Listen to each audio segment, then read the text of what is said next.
The key to fluent English that most students don't use. If you speak with a lot of pauses and hesitations, but you want to speak fluently and naturally like a native speaker, the secret is learn to think in English. Many English students say, "It's too difficult. I don't know enough English words. I need to think in my native language and translate." However, thinking in your native language and translating results in sentences that don't sound natural in English because the sentence structure is often different in English and your native language. In addition, it takes too much time to think and translate when you're in a conversation, leading to pauses, hesitations, and the inability to speak fast and fluently. So, here is how you can learn to think in English from the beginner level to advanced. Level 1 is thinking in individual English words. For example, when you wake up in the morning, think of words like bed, toothbrush, bathroom, eat, banana, coffee, clothes, and shoes. Then, when you go to work, think of words like car, job, company, desk, computer, paper, pencil, colleague, and boss. During the day, continue to think of the individual English words for everything you see, hear, and do. Try this exercise right now. Look around you and think of all the English words you can. I'd imagine you can think of at least 10 words. Level 2 is thinking in complete English sentences.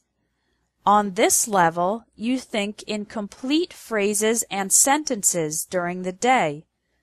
When you're eating lunch, think, "I'm eating a sandwich. My friend is drinking soda. This restaurant is very good." When you're watching TV, think, "That actress is beautiful. The journalist has black hair. He's talking about politics." It's okay if the sentences are very simple. The most important part is to practice and develop the habit of thinking in complete sentences. Level 3 is functional English. On this level, you imagine having to use English for everything that you need to do.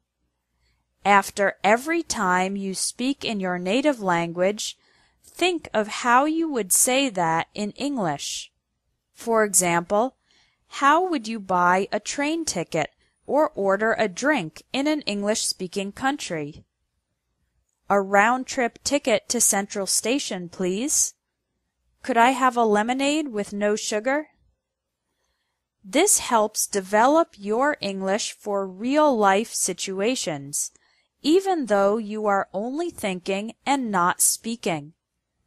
If during this exercise you don't know how to say something, check your dictionary later. If you do this kind of mental practice regularly, you will develop the ability to use English in any everyday situation. Level 4 is narrative English, telling a story or speaking for a long time in English. It's best to do this exercise when you have some time, like when you're waiting in line or taking public transportation. Think of a memory or story that you would like to tell an English-speaking friend. Then, tell the story in your head in English. Because you are only thinking, not speaking, you can relax and do your best without all the pressure of a real conversation. I hope you can see that you don't need to be super advanced to learn to think in English. You can start today.